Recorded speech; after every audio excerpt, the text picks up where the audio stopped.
शाम के 5:30 बज रहे थे। जोधपुर शहर की एक छोटी सी चाय की दुकान पर धूल भरी हवा में चाय की भाप उड़ रही थी।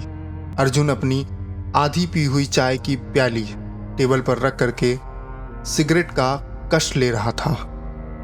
सामने बैठा उसका दोस्त राकेश। दोनों कॉलेज के समय के यार थे, लेकिन अब जिंदगी ने उन्हें अलग अलग रास्तों पर धकेल दिया था। अरे भाई, तेरी तो हालत देख करके तरस आता है मुझे। राकेश ने चाय का घूंट भरते हुए अर्जुन से कहा। अरे हाँ यार, सुबह उठो, पुरानी बाइक पर सवार होकर के ऑफिस जाओ, शाम को थका हारा घर लौटो, तनख्वाह आधी ईएमआई में चली जाती है और बाकी क्या गुजारे में कुछ बचता ही नहीं। अर्जुन ने ये जवाब राकेश को दिया था। उसके चेहरे पर थकान की लकीरें साफ दिख रही थीं। क्या करूं राकेश, बच्चे की स्कूल फीस, घर का किराया, रीता के कपड़े, गहने, ऊपर से वो रात को हमेशा थकान का बहाना कर देती है। शादी के 4 साल हो गए, लेकिन मज़ा तो जैसे नाम मात्र का है। पैसा नहीं, सुख नहीं, बस जी रहे हैं। अर्जुन की ये बात सुनकर के राकेश हल्के से मुस्कुराया। दुकान पर सिर्फ 2-4 ग्राहक ही बचे थे। सड़क पर ट्रैफिक कम हो रहा था।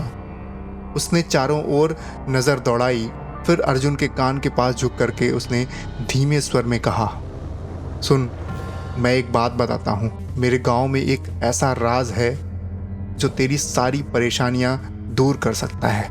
पैसा मिलेगा, ऐशो आराम भी मिलेगा और वो सुख भी मिलेगा जो तू रीता भाभी से तरसता है। ये सुनकर के अर्जुन की आंखें चमक गईं। अरे ये क्या बकवास कर रहा है तू? और फिर राकेश ने सिर हिलाया। नहीं भाई, ये बकवास नहीं है।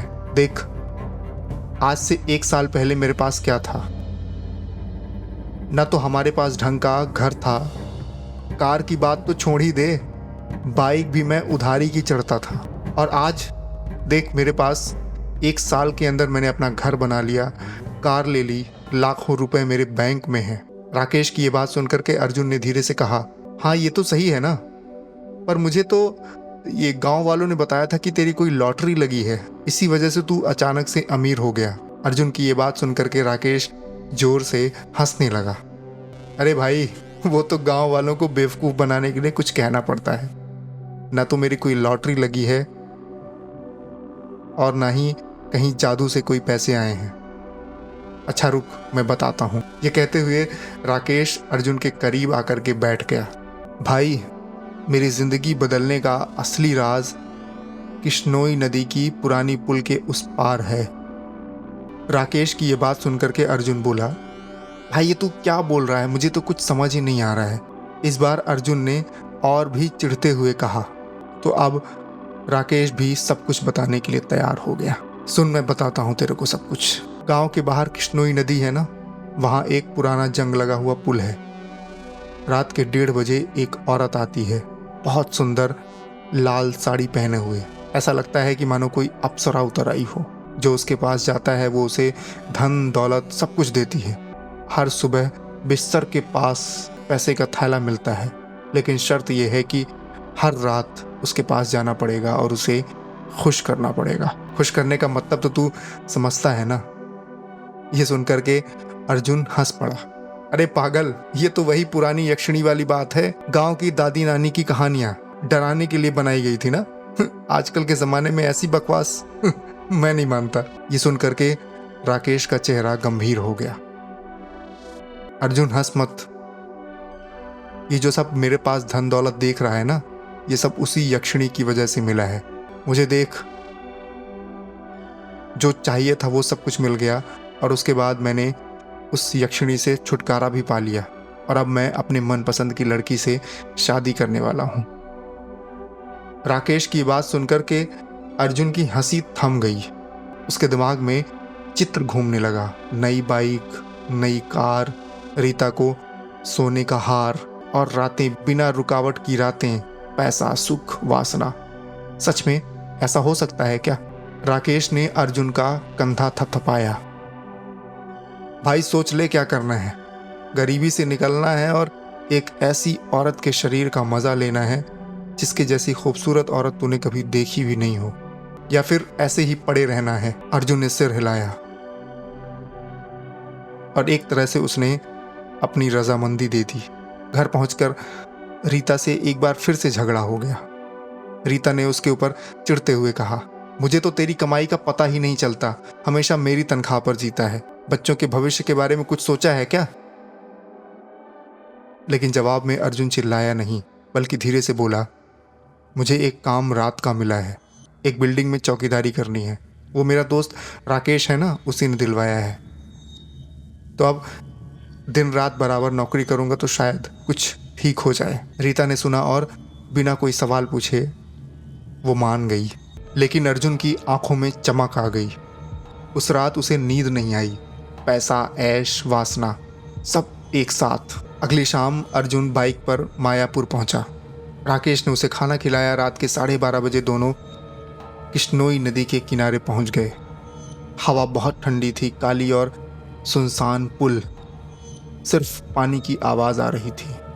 जा भाई, डर मत, नीचे जाते ही आवाज देना, मैं आ गया हूं। और बस उसके बाद यक्षिणी खुद ब खुद सारा काम कर देगी। ये बोलकर राकेश पीछे हट गया। अर्जुन पैदल चला, टॉर्च जलाई। पुल में नीचे जाते ही मोबाइल का नेटवर्क गायब हो गया और अब उसका दिल जोर जोर से धड़क रहा था। उसने मन ही मन कहा, राकेश, अगर मेरे साथ कुछ गलत हुआ ना तो तेरी खैर नहीं। अब अर्जुन थोड़ा और आगे बढ़ा। पुल के नीचे घना अंधेरा और झिंगुरों की आवाज से उसे और भी ज्यादा डर लग रहा था। उसके पैर कांप रहे थे और फिर कांपती आवाज में वो बोला, सुनो सुनो, मैं आ गया हूं। अर्जुन को तो लगा था कि ये बोलते ही सामने से कोई आवाज आएगी, लेकिन कुछ देर तक तो कोई जवाब नहीं आया।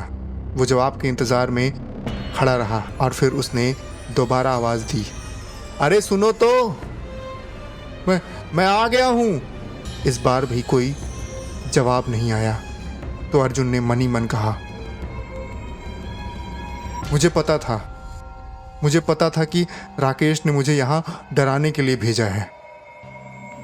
उसने इतना कहा ही था कि तभी उसे नदी के किनारे एक परछाई दिखाई दी। एक औरत की, लाल साड़ी पहने हुए, बाल हवा में लहराते हुए, धीरे धीरे चेहरा चांदनी में चमकदार होता गया। पतली कमर, होंठ गुलाबी, आंखें काजल सी।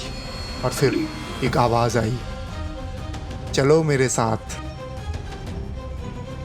और अर्जुन उसके साथ चल पड़ा।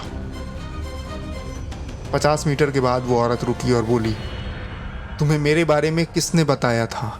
अर्जुन ने रुकते हुए कहा, हाँ, वो मेरा दोस्त राकेश है ना, उसने मुझे यहाँ भेजा है। तुम यक्षिणी हो ना? ये सुनते ही यक्षिणी जोर से हंसी। मेरा नाम यक्षिणी नहीं, माया है, माया। और ये बोलते ही उसके नुकीले दांत बाहर छलक आए। हाथों से नाखून भी एक ही पल में चमकदार हो गए। लेकिन फिर एक ही पल में सब कुछ सामान्य हो गया। वो बोली, डर मत, मैं तेरी भूख जानती हूँ। पैसा दूंगी और सुहानी रातें भी।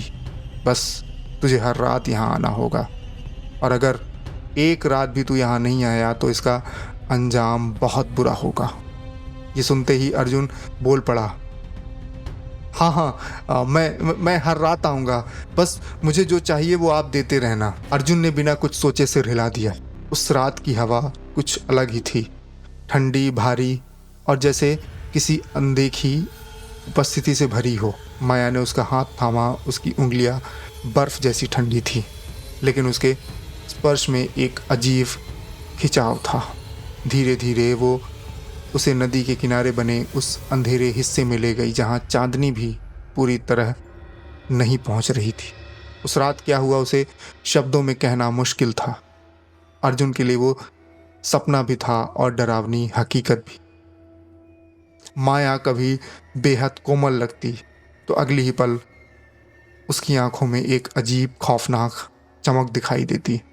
अर्जुन पूरी रात जैसे किसी जादू के वश में रहा।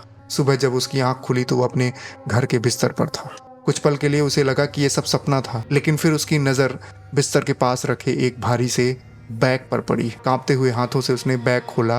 अंदर नोटों की गड्डियां भरी हुई थी। अर्जुन की सांसें तेज हो गईं।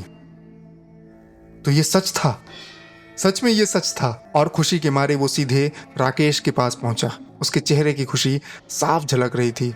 भाई, अर्जुन लगभग चिल्लाते हुए बोला, माया तो कमाल है यार, पैसा भी दे रही है और जो मैंने सोचा नहीं था वो सब कुछ। अब क्या चाहिए यार जिंदगी में। राकेश ने उसे ध्यान से देखा। उसकी आंखों में एक अजीब सी राहत थी, जैसे कोई भारी बोझ उतर गया हो। और फिर उसने कहा, अच्छा है, बस ध्यान रखना जो शर्त है उसे तोड़ना मत। अर्जुन ने हंसते हुए कहा, अरे अब तो मैं रोज जाऊंगा, मजा आ रहा है। बहुत कड़क औरत है भाई वो, क्या मजा दिया उसने कल। उसी रात को अर्जुन से पहले राकेश अकेले ही उस पुल के नीचे पहुंच गया। उसका दिल बहुत जोरों से धड़क रहा था। 1 साल तक तो वो हर रात इसी डर में जीता रहा कि कब उसे इस जाल से छुटकारा मिलेगा। राकेश पुल के नीचे पहुंचा और उसने आवाज लगाई, माया। ठंडी हवा चली और अंधेरे में उसकी आकृति उभर आई। आ गया तू। माया की आवाज इस बार पहले जैसी मधुर नहीं थी, बल्कि ठंडी और थकी हुई थी। राकेश ने हिम्मत जुटाई और बोला, देखो देखो, मैंने अपना वादा पूरा कर दिया। नया आदमी मैंने भेज दिया, अब तू मुझे छोड़ दे। कुछ पल तो माया उसे घूरती रही। उसकी आंखों में जैसे सब कुछ पढ़ने की ताकत थी। तेरे मन में डर है, उसने धीरे से कहा, अपनी मंगेतर के लिए। ये सुनते ही राकेश अपने घुटनों पर आ गया। मैं बस सामान्य जिंदगी जीना चाहता हूँ, अब मुझे कुछ नहीं चाहिए, उसने कांपती आवाज से कहा। मैं उससे शादी करना चाहता हूँ। माया अचानक से मुस्कुराई, एक ऐसी मुस्कान जिसमें रहस्य भी था और क्रूरता भी। तूने अपने लिए रास्ता चुन लिया है और कीमत भी चुका दी। अब जा, तेरी जिंदगी तेरी है। लेकिन हाँ, अगर ये नया लड़का अर्जुन पलटा और एक भी रात वो मेरे पास नहीं आया, तब देखना मैं उसकी क्या हालत करूंगी। राकेश ने यह बात सुनी तो, लेकिन उसने कोई जवाब नहीं दिया और उल्टे कदम वहां से चलता बना। माया वहीं खड़ी थी, उसकी नजरें कहीं और टिकी थीं, जैसे उसे नया शिकार मिल चुका हो। उस रात के बाद राकेश ने उस जगह की तरफ मुड़कर नहीं देखा। उसने अपनी मंगेतर से शादी की तैयारी शुरू कर दी, लेकिन अंदर ही अंदर उसे पता था कि उसने अपनी जिंदगी किसी और की बर्बादी के बदले में खरीदी है। वहीं अर्जुन को अब हर दिन सुबह पैसों से भरा बैग मिलने लगा। इतने पैसे कि उसने जिंदगी में कभी देखे ही नहीं थे। धीरे धीरे उसका डर खत्म हो गया और लालच हावी होने लगा।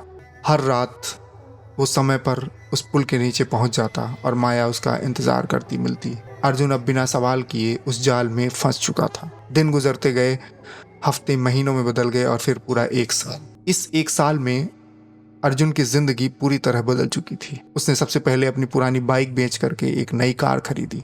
फिर शहर के बाहर एक प्लॉट लिया और उस प्लॉट में एक छोटा सा लेकिन शानदार और आलीशान घर बनवाया। रीता को सोने के गहने दिलवाए, बच्चों को अच्छे स्कूल में डाल दिया। अब वो पुराना अर्जुन नहीं था जो चाय की दुकान पर बैठकर अपनी गरीबी का रोना रोता था। अब लोग उसे देख करके कहते थे, देखो अर्जुन कितना आगे निकल गया। लेकिन कोई नहीं जानता था कि इस दौलत की कीमत क्या है। रीता, उसकी पत्नी, अब खुश थी। उसने कई बार कहा कि तुम्हारी मेहनत रंग ला रही है। अर्जुन हर बार बस हल्का सा मुस्कुरा देता। वो सच नहीं बता सकता था, लेकिन इस चमक के पीछे कुछ टूटने लगा था। पहले हल्की थकान शुरू हुई, फिर कमजोरी, फिर रातों की नींद गायब होने लगी। हर सुबह उठते ही उसका शरीर भारी लगता था, जैसे शरीर में ताकत ही नहीं बची हो। ऐसा लग रहा था कि जैसे उसकी ताकत कोई खींच ले गया हो। आईने में उसने खुद को देखा, आंखों के नीचे गहरे काले घेरे, चेहरा पीला, होंठ सूखे। और ये सब देख करके उसकी पत्नी रीता घबरा गई। तुम ठीक नहीं लग रहे हो अर्जुन, डॉक्टर को दिखाओ, इतनी मेहनत ठीक नहीं है। लेकिन अर्जुन जानता था कि डॉक्टर इसका इलाज नहीं कर सकता। वजह कुछ और थी।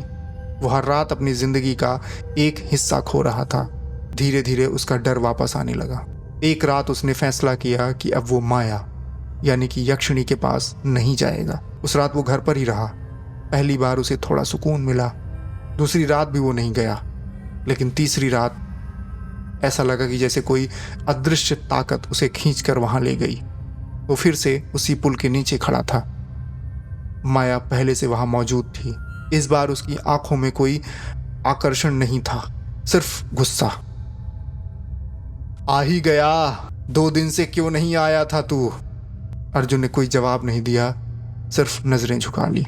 अब मैं ये सब नहीं कर सकता, उसने धीमे स्वर में कहा। मैं बीमार हो रहा हूं, मेरी पत्नी है, मेरा परिवार है। अगर मुझे कुछ हो गया तो उनका ख्याल कौन रखेगा? माया धीरे धीरे उसके करीब आई। अब तुझे तेरी बीवी याद आने लगी है। उसकी आवाज में व्यंग था। जब तू मेरे पास आता था तब वो सब यादें कहाँ गईं? अर्जुन चुप रहा। मैंने क्या कहा था? ये कहते हुए माया की आवाज भारी हो गई। एक बार जो मेरे पास आता है वो आखिरी सांस तक मेरा ही होता है। ये सुनकर के अर्जुन ने जोर से कहा, मैं अब ये सब नहीं करूंगा। वहां पर कुछ पल के लिए सन्नाटा छा गया और फिर माया हंसी। ठीक है, तू देख ले। अब तेरे पास सिर्फ एक ही रास्ता है, तू भी वही कर जो तेरे दोस्त ने किया था। और ये सुनकर के अर्जुन का दिल ढक से रह गया। क्या मतलब? उसने कांपते हुए पूछा।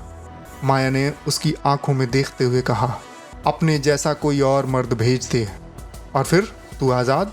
ये सुनकर के अर्जुन के पैरों तले जमीन खिसक गई। अब उसे सच समझ आ गया था कि राकेश ने उसकी मदद करने के लिए नहीं, बल्कि खुद को बचाने के लिए उसे यहाँ भेजा था। अर्जुन की आंखों में आंसू आ गए। मैं ये सब नहीं कर सकता। और ये सुनते ही माया का चेहरा विकृत हो गया। तो फिर बड़ी कीमत चुकानी पड़ेगी। अर्जुन ने कोई जवाब नहीं दिया और वो वहां से भागता हुआ अपने घर पहुंचा। दरवाजा खुला था। अंदर कदम रखते ही उसकी दुनिया खत्म हो गई। रीता छत से झूल रही थी। उसकी आंखें खुली थीं, जैसे आखिरी पल में उसने मदद मांगी हो। अर्जुन वहीं पर गिर पड़ा। उसके चारों तरफ ठंडी हवा फैल गई और फिर माया की आवाज गूंजी, धोखा देने वाले का यही अंजाम होता है। ये आवाज सुन करके अर्जुन की आत्मा जैसे टूट गई हो। धीरे धीरे वो उठा और बिना कुछ सोचे किचन में चला गया। उसने चाकू उठाया। कुछ पल के लिए उसने अपनी जिंदगी को याद किया। गरीबी, लालच, माया और अब यह अंत। उसकी आंखों से आंसू बहने लगे। तूने मुझे सब कुछ दिया, लेकिन अब मैं किसी और को तेरे इस जाल में नहीं फंसाऊंगा। और अगले ही पल सब खत्म हो गया। अर्जुन ने वो नुकीला चाकू अपने गले में घोंप लिया। खून की धारा ऐसी बही कि अगले 5 मिनट के भीतर अर्जुन की सांसें तड़प कर निकल गई। बाहर हवा चल रही थी और उस पुराने पुल के नीचे माया फिर से खड़ी थी, किसी नए नाम के इंतजार में।